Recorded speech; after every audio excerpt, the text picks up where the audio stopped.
Shalom, meus amigos. Estamos mais uma vez aqui no Kotel Maravi para compartilhar com vocês um pouco mais da imensa sabedoria judaica, um pouco das lições contidas na porção semanal da Torá. Estudamos agora que é Mishpatim.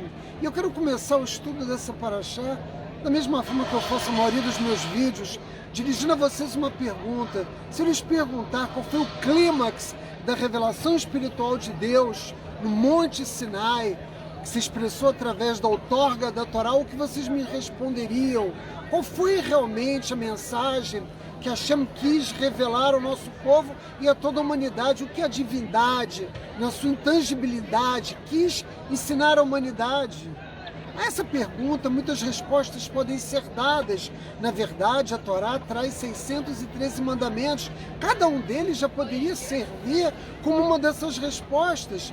Não matarás, não roubarás, respeitará o seu pai e a sua mãe. Cada um deles tem uma força própria. Cada mandamento da Torá traz uma mensagem. Mas existe uma outra que perpassa todas elas de uma forma transversal e que deixa impresso uma mensagem maior sobre todas as outras. E que mensagem é essa? Saibam que quando Hashem falava com o nosso povo, ele projetou diante dos nossos olhos no Monte Sinai uma imagem.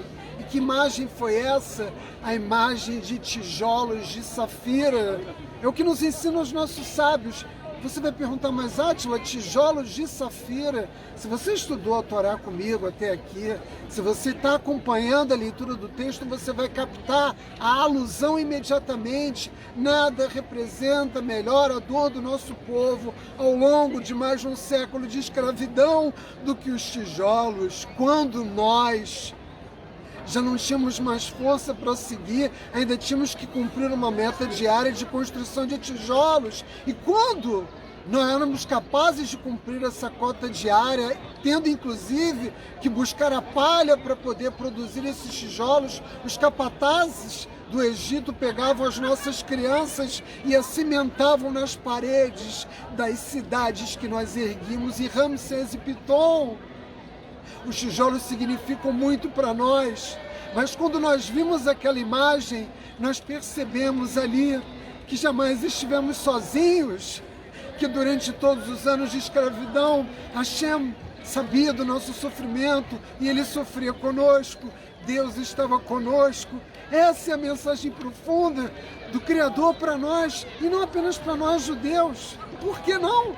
Se você nunca construiu uma cidade, se você nunca produziu um tijolo, se você jamais ergueu uma parede, porque a mensagem não são os tijolos, a mensagem, meus amigos, é de que Hashem, estando conosco, sentiu a dor da sua criação. Ele foi capaz o tempo todo, esteve consciente o tempo todo da dor do ser humano e das inúmeras qualidades que Hashem tem, como a bondade, a misericórdia e etc. Talvez a maior dessas qualidades seja justamente a empatia, a capacidade de sentir a dor do ser humano.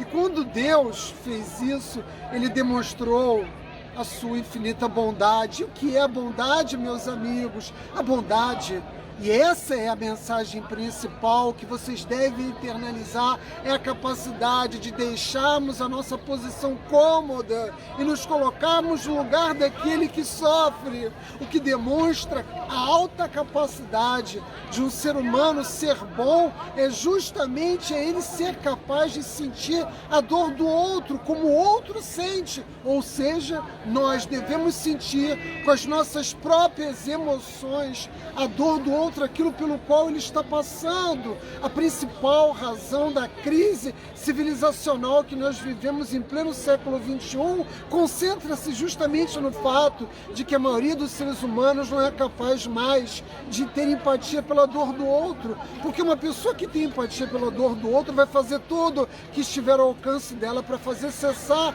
essa dor. Se nós queremos emular as qualidades de Hashem na medida em que somos a expressão do Criador no mundo, nós devemos nos parecer com seus atos, com a sua bondade, com a sua misericórdia, com a sua empatia pela dor humana. E eu falo isso para vocês que estão aí do outro lado dessa tela, que talvez, assim como eu, se emocionem com as palavras de Torá, mas é preciso fazer mais do que se emocionar. O judaísmo é uma fé em ação.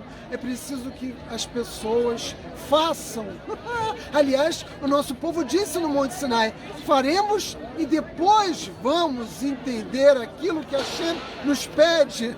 Não, o ser humano tem a obrigação de agir, e nesse caso em particular, o objetivo da mensagem de Hashem é fazer com que nós nos mobilizemos para fazer cessar a dor no mundo. O clímax da espiritualidade de Hashem, quando ele nos outorgou a Torá, foi transmitir essa mensagem, mas o clímax da nossa espiritualidade se expressa através, se reflete através daquilo que nós fazemos no mundo pelos outros.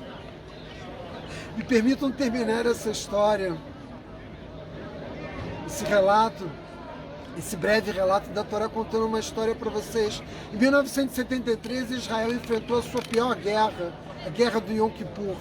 Foi um momento em que nós perdemos milhares de vidas, um momento de grande sofrimento ao nosso povo.